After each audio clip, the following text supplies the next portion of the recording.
Hello everyone, welcome back to our channel. Today I'll show you how to create a dashboard in Salesforce, a powerful way to visualize your data and make smarter business decisions. First, open your Salesforce dashboard and click the app launcher, the grid icon in the top left corner.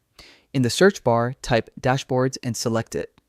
Next, click the new dashboard button in the top right. Give your dashboard a clear, descriptive name and assign it to a folder. You can also add a short description to clarify its purpose. After that, click Create to open the dashboard canvas. This is where you'll build your visual layout. Click the plus widget button to start adding data visualizations. Now, select a source report. Make sure you've already created a report with the data you want to display.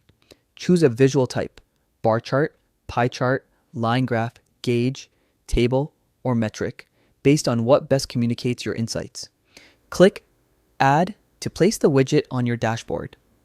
You can repeat this process to add multiple widgets and build a complete visual story. Rearrange and resize them as needed to keep things clean and easy to read.